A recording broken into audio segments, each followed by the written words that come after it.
Okay, it's going to be a review of Ring of Honor's Race to the Top tournament. I think this is probably the best tournament I think Ring of Honor has ever done. I thought this would be a good time to do it. You know, there's no Battle of Los Angeles that's been announced for this year. And, you know, it's probably just really, really tough to book it with, AEW's schedule. I mean, that's really the obvious reasoning I could give you. But if anyone has any updates on PWG and the future of the Battle of Los Angeles, then, just post it for everybody to see. But the Race to the Top tournament, this was done in the summer of 2007. At the time, they lost a lot of talent to TNA, whether it be Austin Aries, temporarily Homicide, Samoa Joe, countless others to the WWE, Colt Cabana too. So this was just a nice, quick way to, try to create a new star. And this was just a fascinating turnaround for Ring of Honor. This was a rebuild that did not take much time at all. I think when you look back on it now, I think there's a lot of things about 2007 that really, stand out. And I do think 2007 ended up being a phenomenal year for Ring of Honor in retrospect. It's nostalgia for me. There's no doubt about it. When I look back on, what I was going through in my life at the time, and even compared to WWE and even like other sports as well, I do not feel nostalgia about anything else at this particular time except Ring of Honor. So I think that says a lot about how hot Ring of Honor was. But hey, man, on to this Race to the Top tournament. It's definitely, I think, the best tournament Ring of Honor's ever done. Survival of the Fittest is a little bit weird. That's a single elimination qualifier. I don't even know if you could really classify that as a tournament. I mean, it's a tournament to qualify for the final.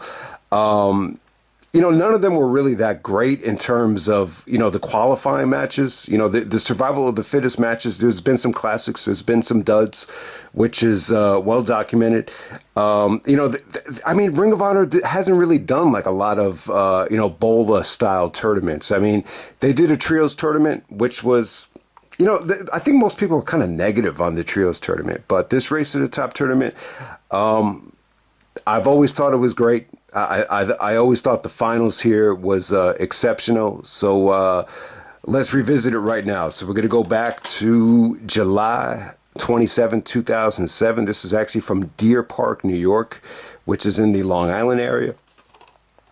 Okay, so first match tonight, you actually have BJ Whitmer losing to Pelle Primeau from the ROH Wrestling School. And so it's funny, Red Titus was actually doing security here, and for some reason BJ Whitmer and him were just screaming at each other the whole match, and BJ actually loses to Pelle Primeau. Pelle's actually surfing, what do you call it, crowd surfing, and before he goes to the back, BJ Whitmer just beats the crap out of Pelle Primeau. But kind of continuing the story of BJ being on a losing streak and being frustrated ever since the big win over, Jimmy Jacobs at Supercard of Honor 2. So Pelle Primeau goes over. Shocker. And next up, we actually had Davey Richards making quick work of Jigsaw. So you got to see a lot of great Chikara talent on this show.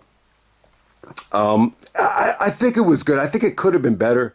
It just felt like Davey just stretched and suplexed the crap out of Jigsaw. I think Jigsaw probably could have had a better showing here, but nonetheless, the right guy goes over. Davey makes him tap out with an armbar, and it was good. It was good while it lasted. Next up, we had Claudio Castagnoli taking on Hallowicked. So these guys are no strangers to each other. Hallowicked is actually from Chikara. These guys would wrestle a lot in Chikara over the next couple of years in tag matches. I think the match is okay. I think the reaction for Hallowicked was a little bit cold. I think he had, made some appearances with Quack before, maybe at Good Times, Great Memories. But, Claudio goes over Hallowicked with the Ricola bomb. But it was okay, though. I didn't think they really, delivered on what they were capable of here, considering their history. But Claudio goes over, and we're going to move on to Matt Sydal taking on Mike Quackenbush. Sydal actually comes out there with Larry Sweeney, and Larry Sweeney is talking very highly about Matt Sydal potentially signing with TNA, WWE. And yeah, so this is a great matchup, and he's going to be taking on Lightning Mike Quackenbush, who is the head trainer of the Chikara Wrestle Factory. So this was a huge time for Quack. Gabe was just saying in the shoot interview with Kevin Steen, Kevin Owens, that when he was bringing in some of these Chikara guys, he really wasn't watching Chikara. And it wasn't until like later on, like initially, like a lot of people just thought Chikara was a joke and it sucked. And, same thing with Gabe, same thing with Kevin Owens. Like until you finally, sat down and watched Chikara around this time, it would just amaze people. And I'm guilty of it as well. Like at first I just wasn't really feeling it. I was like, what's the big deal about this? Is this a joke? But yeah, I mean, when you actually sit down and watch the product, it was really, really good. And, 2007, most people weren't watching Chikara at this time, but, if you remember, Chikara definitely got a lot of buzz because of Quack coming to Ring of Honor. And, there was just certain matches that did create buzz for Chikara. But onto this match right here. This is a great matchup for Quack. Because Sydal is very, very athletic, so these guys could definitely go on the mat here. It was good. The reaction for Quack was very, very good. The fans were chanting "Quack, Quack, Quack," and Matt Sydal actually said, "Shut the Quack up." So you had some funny stuff here. There was some just really good takedowns from Quackenbush. Some just really great. Pinning predicaments where he's just kind of backsliding Sydal. So yeah, this was I would definitely say this is the match to check out from the first round. Quackenbush does go over, which, I think was the right call, because Matt Sydal they're already doing the storyline with, Larry Sweeney selling him to Vince. So, Matt Sydal clearly doesn't have a lot of time left. And plus, he was already in the finals of Survival of the Fittest against Delirious. Next up, you actually have Chris Hero taking on Erick Stevens. Hero actually comes out there with Sweet and Sour Incorporated, Sweeney, Sourdough Ray, Tank Tolan, who looked like a beast on this show, man. You forget how jacked up he was, but, he had his, curl bar with him, or stretch bar with him, and then you have, Bobby Dempsey out there as well. And, what was funny about this match, this is really the only time I can remember where Dempsey was basically booked like a heel. Like, he ended up helping Hero here. It was thanks to Bobby Dempsey. You had just all the shenanigans with them, chasing Erick Stevens, or, them running away from Erick Stevens. Erick Stevens actually takes his eye off of Hero. He's about to attack Dempsey, and then Hero hits him with the Hero's Welcome. But yeah, for the most part, I thought this was good stuff. I love this version of Hero. I think Stevens definitely had a no-nonsense approach here, but, Hero was still, doing some really, really cool things as well, even though, this is the start of Hero, really becoming a little bit wacky with, the showboating and the dancing. But I love this version of Chris Hero. So Hero goes over. Looking forward to, who he takes on in the next round. Next up, you actually had... Okay, so from there, they actually go to the FIP Championship match. We actually have Roderick Strong defending the FIP title against Austin Aries, Jimmy Rave, and Gran Akuma. This is actually an elimination match. So, they tease Aries and Strong going out of here, but Aries is the first one to get eliminated. They kind of gang up on him for the elimination. Aries gets into it with one of the fans. He says something really, really weird and something I just did not expect, but that's the bottom line is Aries, this is like one of his first ROH matches back, but they don't want to give away too much, so you definitely understand it. Aries and Gran Akuma went at it pretty hard. Aries was yelling at Akuma. He was like, "Is that all you got?" So yeah, it was kind of weird. Gran Akuma was from Chikara, if you don't remember. He was actually tagging up with Chucky T and I think maybe even Johnny Gargano at one point. I think Johnny Gargano actually replaced Gran Akuma at one point. But hey, man, the finals actually come down to Roderick Strong and Jimmy Rave for the FIP title. I thought it was good while it lasted. Very, very stiff. Roderick was just, hitting some sick kicks that was hard as hell. Him and Jimmy had a really nice sprint to end this thing. So it was really good. Roderick obviously does go over Jimmy. And we're back on to the tournament here. Next up, we actually have Delirious taking on El Generico, the battle of the masked superstars. So it's funny here, when Generico won this thing, they actually said, "Oh, this has got to be an upset," because, I think at the time, Delirious won Survival of the Fittest. He's on pay-per-view in singles matches against Roderick. He probably was, the more decorated star at the time. But yeah, I definitely think the match was fun. Delirious cut probably one of the more humanized promos of his career, but Generico does go over. I think it was good. It just wasn't what I was expecting. I think when you see this match on paper, you would expect like some type of lucha, spectacle right here. It just really wasn't that. I mean, it was good, but I think it could have been better. Generico actually does go over with the brainbuster. But yeah, I think it was definitely dope stuff. It was babyface versus babyface. It was really tough for the fans to really pick a side here with a lot of these first round matches, and the main event as well with the Briscoes too. It definitely felt like a lot of the fans were definitely neutral, for a lot of stuff on the show. All right, next up we actually have Brent Albright actually taking on Matt Cross. All right, so Cross was doing his thing in the beginning of this thing. He definitely doing a lot of gymnastics, a lot of high flying. But as the match progressed, Albright was able to, German him and T-bone him and just set him up for the crowbar.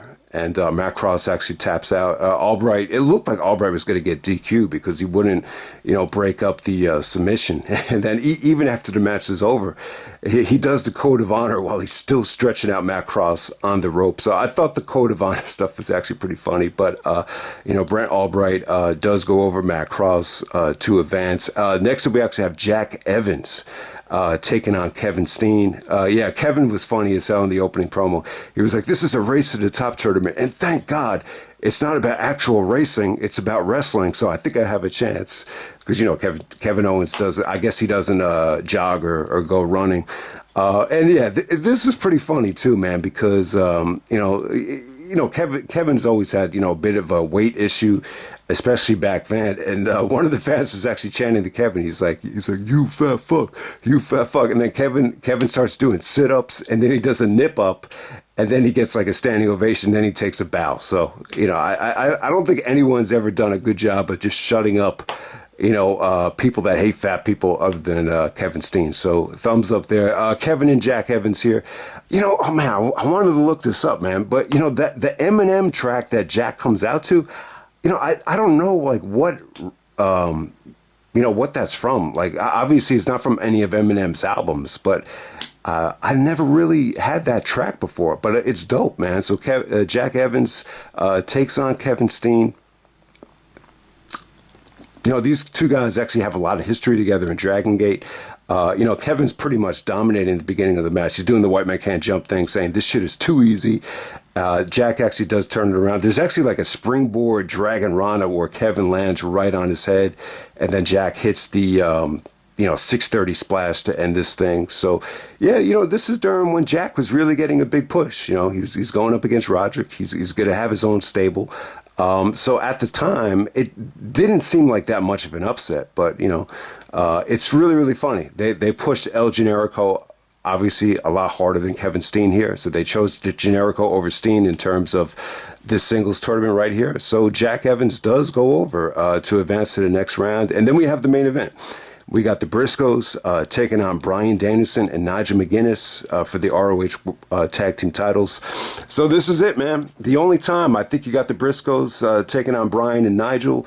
So I think one of the other reviews, someone posted in the comment section that, if Gabe didn't get fired, there might have been huge plans for Bryan to team up with Nigel to take on the Briscoes at a bigger stage. But, this is during the Briscoes title reign. So, because there's so many one-on-one matches and you're trying to build a new star, there is definitely room to do this. This was definitely the time to do it because, this is the Mount Rushmore of Ring of Honor in 2007 when you're looking at Bryan, Nigel, and the Briscoes. So first time ever. I really, really love the match. I will say this. This is definitely like WrestleMania weekend worthy, Supercard of Honor worthy. Bryan and Nigel are not tag team wrestlers. So this definitely had like a Angle and Benoit type of feel where Bryan's kind of, talking shit to Nigel for, just kind of, I I wouldn't say humiliating him, just kind of poking fun at him. Bryan's actually telling him what to do, and Nigel kind of takes exception to it. With, one example would be Bryan had like a surfboard with, one of the Briscoes, chest vulnerable, and Bryan's just telling him to do a drop kick, and Nigel actually does it. So, you had little things like that. And, the creativity here was really, really good. It's a shame you didn't see Bryan, hook it up with the Briscoes more often. The Doomsday Device, I don't know how Danielson did it, but he actually countered the Doomsday Device into a counter mutilation. So thumbs up there. I don't know how he did it, but it looked pretty damn cool. Nigel and Mark went at it pretty hard. Nigel hit some stiff-ass lariats to Mark. The Briscoes did some really, really, really, really cool, leg drops and simultaneous, spots off the top rope. They did that leg drop shooting star press simultaneous spot, which looked really, really, really cool. The ending here, it's not that satisfying, but, it kind of continues the Bryan and Nigel feud. So the ending comes when Bryan and Nigel are just doing European uppercuts to the Briscoes. And then Nigel goes for the jawbreaker lariat, and then, Bryan goes for like a running forearm. And Bryan actually misses Mark, and then he just clocks Nigel with it, and then Mark actually rolls up Nigel for the victory. So, it's okay. It's a good finish. It definitely protects, Bryan and Nigel. It's not like these guys hit a home run here. I definitely don't think that, but for what it was, I think it was a good time to do it. I'm not going to say that this was one of the best Briscoes matches of 2007, but hey, at least they got it in here. At least they did it.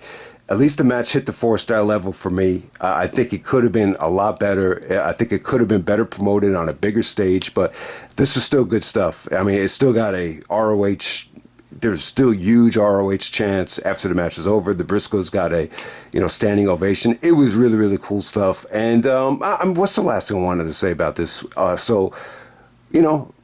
Rest in peace to Jay. I know Jay is gone right now, but, the door would still be open. And obviously Nigel is, retired and on commentary, but, that leaves us with Bryan and Mark. Mark is still the Ring of Honor champion after, beating Roderick Strong at Death Before Dishonor. So, if Bryan Danielson wins the championship at All In, I think a really, really cool main event, at least for maybe like a Dynamite, you could do, Bryan Danielson and Mark Briscoe, AEW champion versus ROH champion. I think that would be, great exposure, great promotion for Mark, and Ring of Honor. So yeah, I really like the Briscoes match against Bryan and Nigel. The Bryan and Nigel team, is great. It's like two superheroes coming together. It definitely had like more of an Angle and Benoit feel with the competitive rivalry and all the cheap shots they're digging at it, at each other. But yeah, man.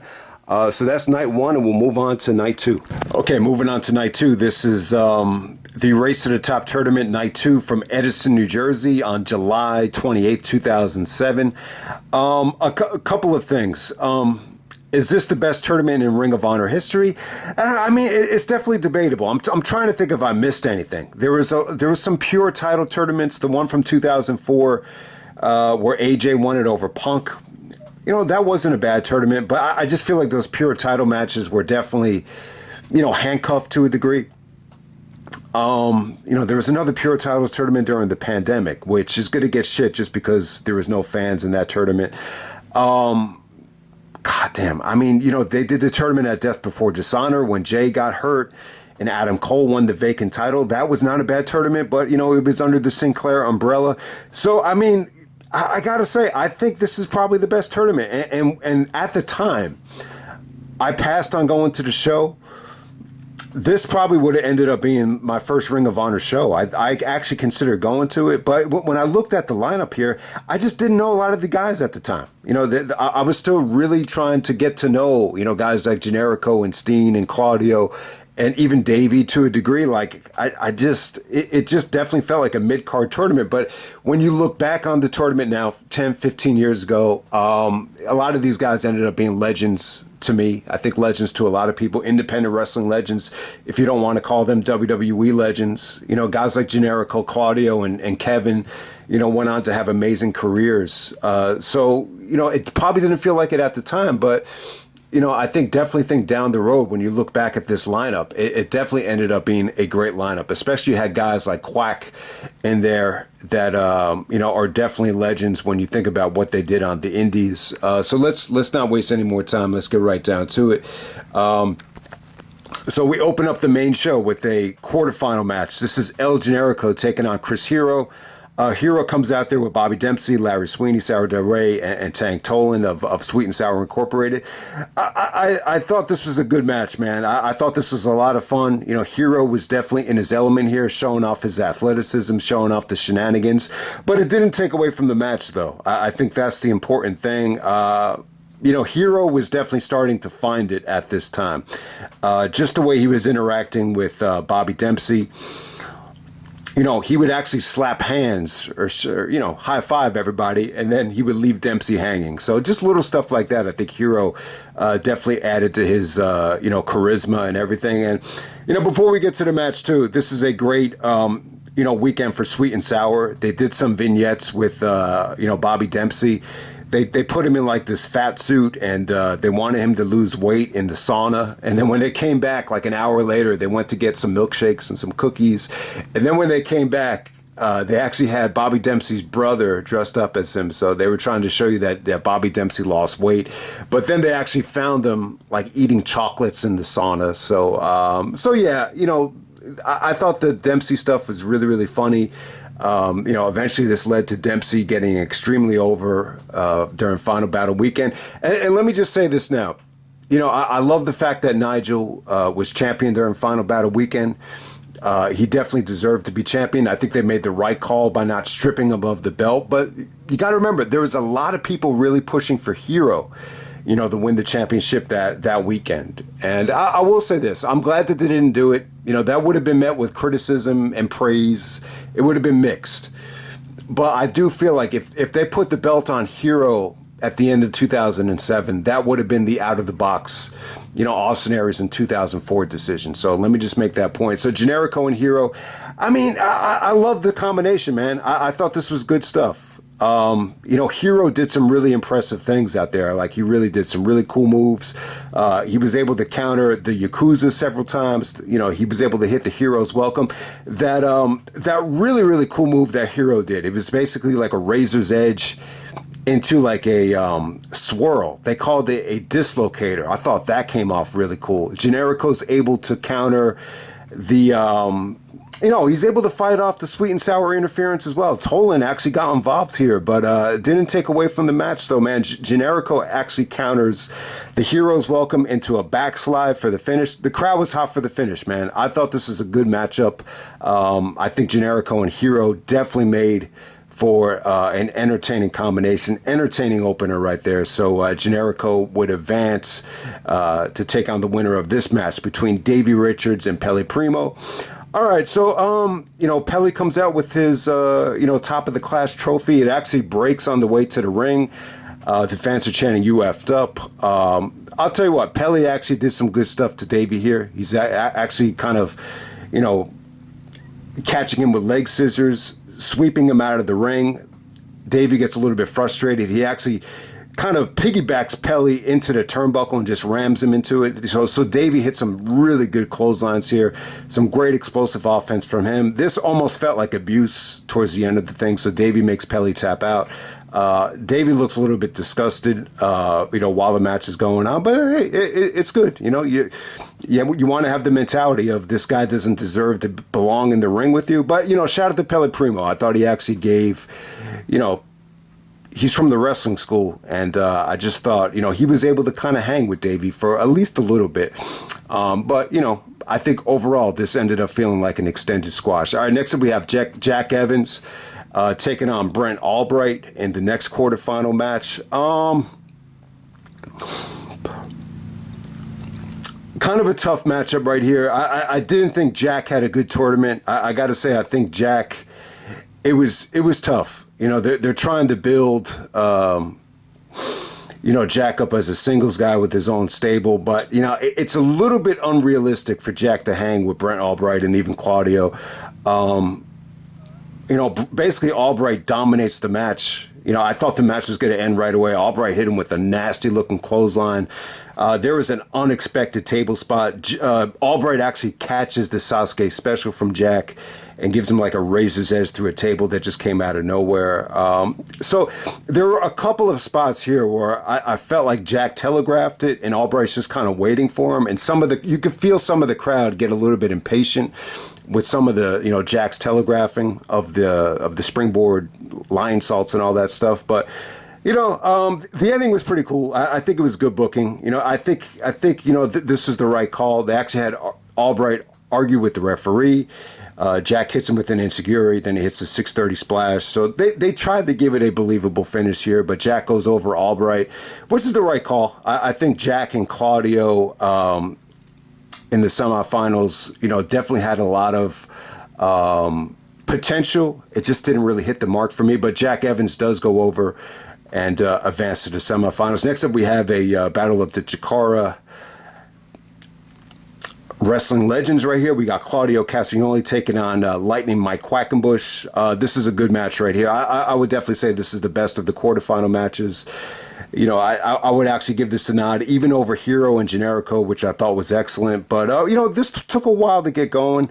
You guys know Claudio has a great history with Quack. I think he even trained with Quack at the Chikara Wrestle Factory. And then eventually, around 2010, these guys would, feud during the BDK angle, the Bruderschaft angle with, Quack teaming up with Jigsaw and Claudio teaming up with, actually, I think his name was Aries.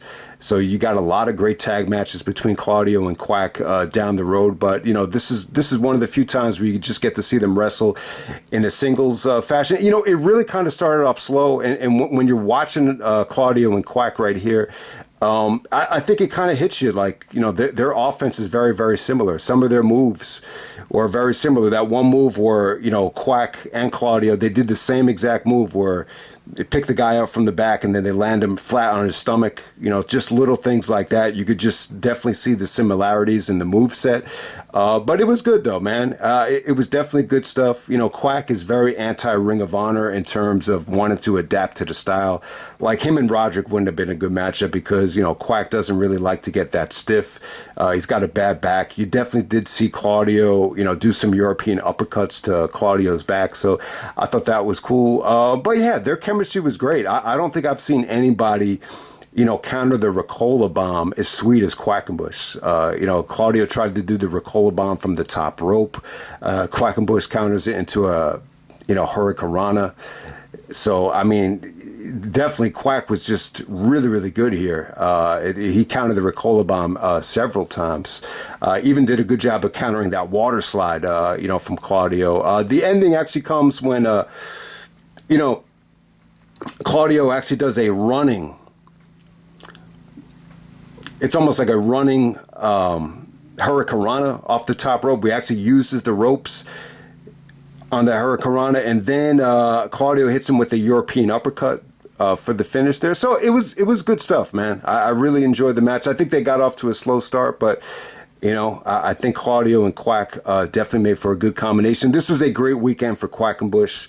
No matter how you look at it. I definitely think it brought attention to him as a singles wrestler, but at the same time, I definitely think it brought some much needed attention to Chikara. So next up, we're going to move on to the semifinals. We got El Generico taking on Davey Richards. Oh man, they go about 16 minutes here. So yeah, you know what? This ended up being really, really good. I will say this: it's not like the spectacle that some of their other matches were. You remember these guys actually main evented Glory by Honor 10. That was when Davey was champion. Their best match was actually at the 8th anniversary show where, you could definitely argue that they stole the show from the 8th anniversary show. But, this is a little bit different. Whenever you're wrestling in a tournament in 3 matches, it's very, very difficult to go balls to the wall each and every time. I would imagine because Generico is going to the finals, part of the agreement is, Davey's going to have to be in control of the match and carry the match and just kind of remember spots, because I would just imagine that it's very difficult, to wrestle 3 matches and just, be able to remember everything. So I would say that the bulk of the responsibility's got to go on to someone like Davey that's going to lose the match. And that's kind of what it felt like here. Davey really kind of, slowed the tempo down. and really just gave this more of a ground and pound style. But I'll tell you, the ending here was hot. It was very slow compared to their other matches. I would definitely agree with that, but I thought you definitely had a hot ending, man. I think you had some great stuff here. So at the time, I think Davey still had a ways to go. I think, he was still good. Davey Richards was always good, but he wasn't like the monster that he was when he came back from Japan in 2008. But, Davey was still definitely good here. He definitely, did some really stiff stuff to Generico. There was some great drama when Davey had him locked into Kamara. There was a great rope break when Generico, fought off the submission there. I just thought you had a hot finish. Had a really, really hot finish. Davey tries to go for his shooting star press. Generico's able to counter it. He's able to hit a Yakuza, and then he's able to do the hot finish, which is a, that brain buster on the top turnbuckle, which a lot of people love that finish. It's an awesome finish. So Generico goes over Davey to get to the finals. Really, really good match. Underrated stuff. I thought they got time. I thought they were allowed to kind of work through a little bit of a burnout with the crowd and worked up to a hot finish. So it's definitely not going to be like, the Generico and Davey matches that you know and love. But this is an example of just a struggle within the tournament. It's a struggle. It's definitely a gut check for both guys. It's not a pretty match at all compared to some of their other stuff. But hey, we're gonna move on. We got Claudio taking on Jack Evans in the semifinals here. I mean, it was okay. I definitely think Jack looked a little bit gassed here, a little bit fatigued. He's bragging about how he's had to go through the toughest guys in the tournament, and he's still about to win. So it's a good fight from Jack. I just felt like as the match progressed, I just think he looked a little bit gassed. I think this definitely could have been a better match had they had more time to prepare. I definitely think Claudio could have done. I think they definitely could have done a little bit more in terms of memorable spots, some really, really nice high flying stuff, because they're both really made for each other. And when you're talking about feats of strength, Claudio definitely could have done some crazy stuff here. So same thing with Jack. But, Claudio catches Jack with a Ricola bomb. There's really not much to say about it, but it's not a bad match. It's just, I would just definitely say it was a little bit disappointing. There's actually a post-match promo where Jack gets in Claudio's face and just says that he wants a rematch. So there we go with that. All right, next up we have a six-man mayhem match. This is, your consolation match of the weekend featuring guys that lost in the tournament. So usually they do this at Battle of Los Angeles. Sometimes it turns into a wacky, match like we saw in 2008 with Kenny Omega playing Manhunt on the track above the ring. It didn't get that wacky here. This is just more of an opportunity for everybody here. So I don't know. It's a six-man mayhem match. It's a consolation match. But still, at the time, when you look at where each and every guy was in this match, it's still, you're still trying to make a name for yourself. You're still trying to, get bookings and stay relevant. So it's still a big match. These guys could not afford to do a slow motion match or to, play Manhunt or do any sort of wacky stuff. So we got Erick Stevens taking on BJ Whitmer, Hallowicked, Jigsaw, Kevin Steen, and Matt Cross. All right, so what really stood out about this match was Kevin Steen. He was during the code of honor. He's like, let's just get this shit over with. Kevin would go on to main event WrestleMania twice. So, but even, before the match started, you could tell that Kevin kind of acted like he was above, a match like this. This was Generico's tournament. I think at the time, Generico was probably the guy to go with in terms of producing, high spectacle singles matches in a tournament. And so I think that's why they went with Kevin, not being, that big of a part of the tournament. So it definitely did make sense. But onto the match, though, I thought it was good. I think everybody looked impressive here. Jigsaw looked really impressive. I thought he was able to show what he can do. Matt Cross definitely got the biggest reactions of the night whenever he did like a tope into a leg scissors into the guardrail. I mean, that stuff got, some of the best reactions of the night. And the crowd was definitely good here because, this was just nonstop action, from the get-go. The match kind of ends with BJ snapping and, just him looking frustrated after he loses the match. Erick Stevens does go over. So it's kind of funny. You kind of knew Hallowicked and Jigsaw are not going to win this thing. They're just not really, full-time members of the roster. Kevin is being pushed as a tag team at the time, so it didn't really make sense for Kevin to win, even though he's definitely even at the time, he's still the biggest star in the match. But, Stevens definitely needed the victory. I think all these guys could have used a victory. Even BJ could have used the victory to get back on track. But in terms of who needed the victory just to, market themselves and promote themselves as a major player, it was definitely Erick Stevens. So Stevens goes over. Okay, so next up we have this really, really fun match right here. I would say the match is fun. It's definitely not great. It definitely didn't reach its potential. It's a little bit wacky. This is a $10,000 8-man tag team match. Basically, you have Bryan Danielson and Nigel McGuinness picking teams. So Nigel's in the ring with Becky. I got to say, Becky Bayless looked hotter than ever for this weekend. So thumbs up to Becky. She's cutting a promo with Nigel in the ring. Danielson comes out. He doesn't come to the ring, but he stands in the ring aisle. I remember I mentioned this. I had this show on one time, and my dad saw the Danielson promo, and he was really nitpicking about the lighting. But yeah, when you're that involved with camera work and lighting, you're gonna notice shit that most people don't. But Danielson looked a little bit overexposed, but I don't think the production values were bad on this show, especially with what went on in the ring. So, this was cool, man. This was definitely cool. You got $10,000 at stake. I'll talk more about money in a second, but, this felt like an all-star pickup game. Like it really did. Bryan and Nigel are basically going to pick teams. They flip a coin. Danielson gets to pick first. They actually pick the Briscoes first. And then Becky says, you can't pick both Briscoes. There's two Briscoes, so you got to pick either Jay or Mark. And Danielson can't decide about who he wants, Mark or Jay. I can't even remember the Briscoe that Danielson picked. But, they tried to put over the Briscoes. They really didn't want to sell the fact that, Jay is better than Mark or Mark is better than Jay. So they just kept on battling back and forth. But I think Danielson went with Mark because Mark actually pinned Nigel in the, tag match. So the stuff with the Briscoes was cool. Who else does Danielson pick? Danielson actually picks Aries, basically tells Nigel, I'm picking someone that, won the Ring of Honor World title, which you've never done, Nigel. So, they're giving cheap shots to each other here, which was really, really funny. Larry Sweeney comes out, convinces Danielson to pick Matt Sydal. Nigel, I can't remember why Nigel picked Delirious. I think it had something to do with Delirious making Danielson tap. I just don't remember that. We know Danielson and Delirious wrestled plenty of times. Who else does Nigel pick? Nigel picks Jay Briscoe. So he ended up with Jay. And then he also picks Roderick Strong. So Nigel picks Roderick Strong. Basically tells Danielson,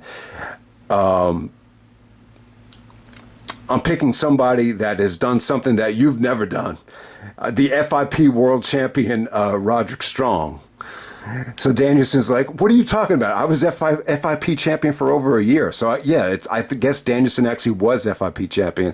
And then the promo just turns almost like stupid. I got to say, this is probably the worst thing Nigel and Bryan were ever involved with. I actually like this segment. I think it's fun. It just got a little bit wacky at the end. And then Nigel says, I wasn't talking about the FIP title. I'm talking about the fact that you've never kissed a girl.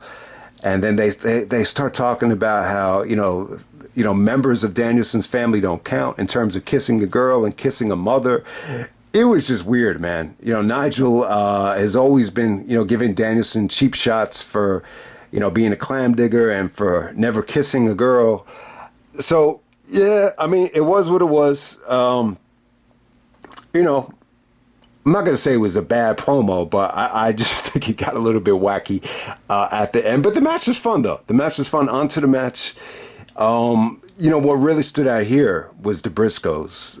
When they showed this before the DVDs came out, on the video wire, they really play back a lot of the Briscoe stuff. The Briscoes are actually fighting against each other. You know, Dave Prazak is selling the fact that this is a rematch from Fifth Year Festival finale where Jay and Mark are going at it. And it looked great, though. Whenever Jay and Mark wrestled each other, you say to yourself, man, I wish we could have gotten more of it, because it was such an explosive, lightning quick combination. It was just very crisp. It was really, really good stuff. And then they say to themselves, they're like, you know, what are we doing this? We're the tag champs. He's like, you know, family is thicker than money. And so, yeah, I mean, it goes a long way. I mean, there's definitely some symbolism here, too, especially with everything that happened to Jay. It really is symbolic because, you know, down the road, you know, you learned that Jay had a chance to go to WWE and he turned it down because, you know, the Briscoes weren't going to come as a package. So, you know, that's one of the great things about Jay is, you know, I think he always put family before money. So it really, really is, you know, a great story. And it's a symbolic moment is what I'm trying to say. So thumbs up there to Jay. And you know, it's funny. I don't think I've ever seen anything like this in wrestling ever. You know, the Briscoes are like, you know, fuck this, man. We're the tag champs. We don't need to fight each other. And then Jay Briscoe, he does a symbol with his hand, like they're gonna go back and drink, and it gets a great reaction. This one guy in the crowd's like, yeah. I don't know. I guess it made him feel good to know that the Briscoes like to have a drink. And then Danielson gets in the Briscoes' face. He's like, what are you guys doing? We got $10,000 on the line. This is probably the only time I've seen Danielson bitch over money. And he's come out, you know, how many times has Danielson come out and just said, like, he doesn't need a lot of money to be happy? So it's a really, really interesting situation here with the money thing with the Briscoes and Danielson. And it's really, to me, it's symbolic that ROH was never about the money. You know, Chris Benoit said it better than anybody. You could tell who's there for the passion, and you could tell who's there for the pension. It's always going to come out. And yeah, I mean, I just think this was an incredible, you just had some incredible symbolism here, even though the match is a little bit wacky, though. And then, you know, after Danielson got in the Briscoes' faces, Briscoes were able to kind of, you know, do some signature offense to send everybody home happy. But the Briscoes actually get cheered for walking out of the match. You know, the key to it was Jay kept on holding up the drink sign to let everyone know they're going to go and drink. So, you know, it was what it was there. I think also during the match, Delirious and Roderick chase each other out of the building. But, you know, while Roderick was in there, him and Aries went at it like really, really hard. So you have that going on there. Sydal was used great here. You know, Sydal was already on the way out going to WWE. And, you know, this was really one of the only times where, you know, he actually looked like a main eventer. You know, he was able to blend in there, you know, very well with guys like Nigel and Bryan. There was some really good stuff between Bryan Danielson and Nigel McGuinness. You know, I mean, obviously you didn't get a clean finish between both of them, but, you know, they almost like started doing headbutts here. I mean, they got down and dirty. So they definitely gave the fans their money's worth. I definitely think this was fun. Eventually, this kind of ended up feeling like a Survivor Series elimination match with just Nigel. Nigel lost almost his whole team here. You know, Delirious and Strong could not get along. So it's Nigel just going up against Aries, Danielson, and Matt Sydal to end this thing. You know,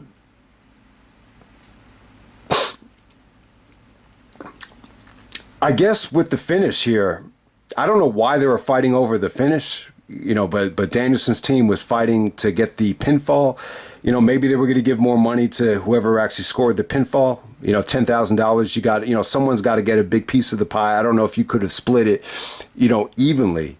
But, you know, you actually have, you know, Danielson and Matt Sydal fighting over the, you know, who's going to get the win here. And then Aries actually pushes Danielson off the top turnbuckle after trying to do a flying headbutt. And Aries scores the 450 over Nigel to win this thing. But hey, I mean, it was good. I think it was fun more than anything. I definitely think when you see the amount of talent involved here, it's probably one of the more stacked, you know, multi-man matches in Ring of Honor history. But it just kind of ended up being, you know, a little bit of a consolation match or a, you know, comedy match. And that's really all it was. But it's definitely something to see. It's definitely cool.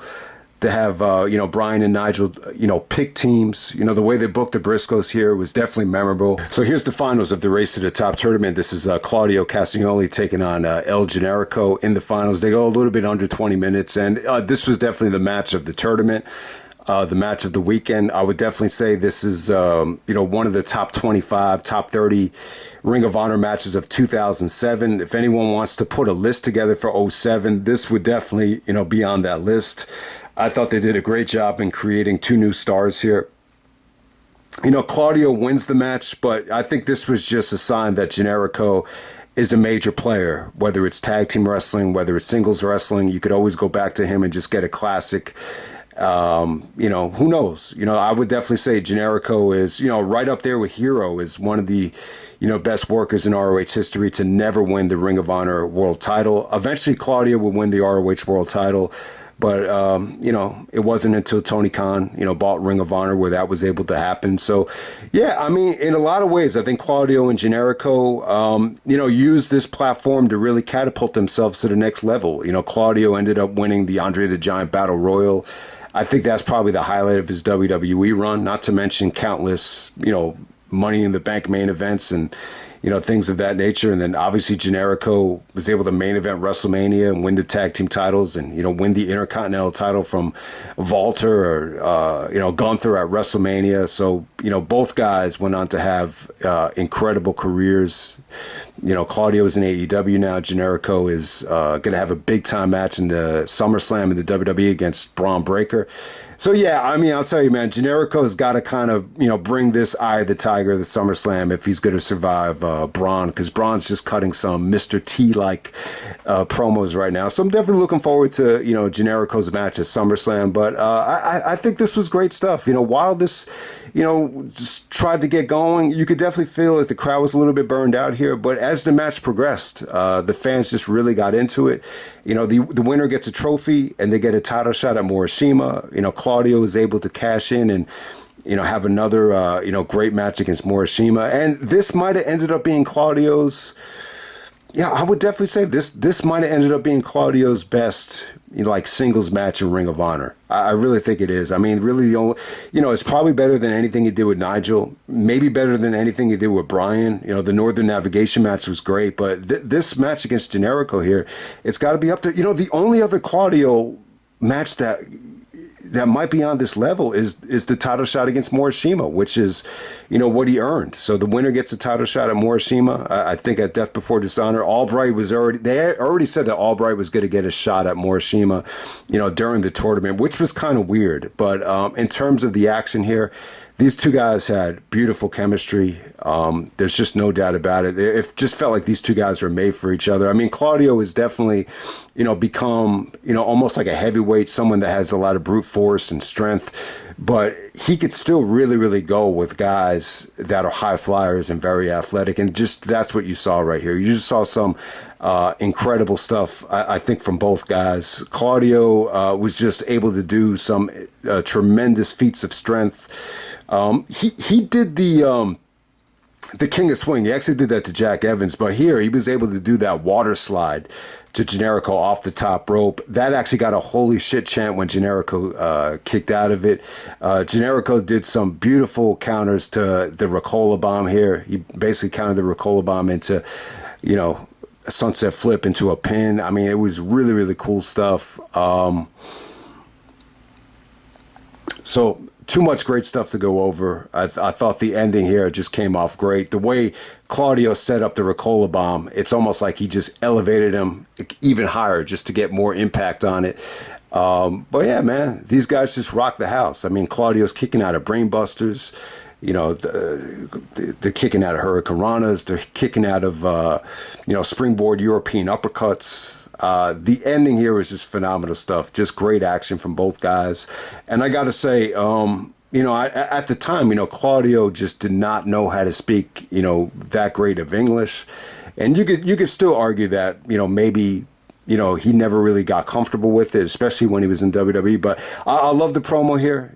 Claudio told a great story of, when I left my family, my friends a couple years ago, I came over here to the United States for moments like this. And just the way he sold it, you could just tell, like the moment just really, captivated him and inspired him, and it kind of got him through the promo. So I thought that was cool. So that's, this is one of the beautiful things about Ring of Honor at this time. It didn't matter what country you were from, or what language you spoke, whether you wrestle in a mask, what color you are, what your background was. If you can produce in the ring, you will get rewarded for all your hard work. And I think, that kind of continued that trend right here. We're looking for a new star. We're going to go with who could produce the best finals possible. And it was definitely Claudio and Generico. Yeah, Claudio rode this wave pretty hard, man. I mean, the match with Morishima was, almost a classic when you look back on it. But yeah, Claudio rode this momentum into the first Hammerstein show. He was able to main event it. And, was he really ready for that moment? Yeah, that's a tough spot to be in. So some of the fans definitely turned on him. But, this is as good as it gets for Generico, too. I mean, the match is just so fucking sweet, at the end of this thing. And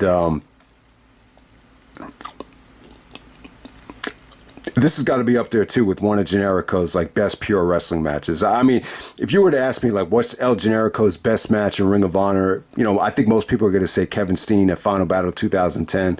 But this is definitely close, man. This is definitely a great finals to the tournament. I think the actual tournament definitely could have been better. But you got to remember, too, they weren't really trying to, put on the best tournament possible. They were just trying to create new stars, more than anything. I think that's the important thing to remember. With Battle of Los Angeles in 2007, they were clearly just going for, trying to stack the tournament as much as possible, whether it be guys from Japan, guys from Ring of Honor, just the biggest names possible. So it's a little bit different. But I still think it's a good tournament, though. If you're going to ask me, I still think, this is the most complete tournament I think Ring of Honor has ever done.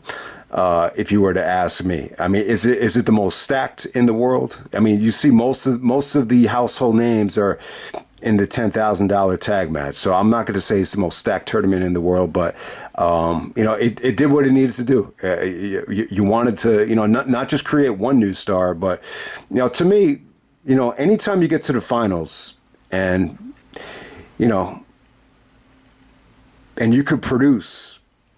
To me, it's just as good as, winning the tournament. And that's what Generico did here. There's no doubt about it. So I'll just end it right there. That's the Race to the Top tournament. And I'm out. All right.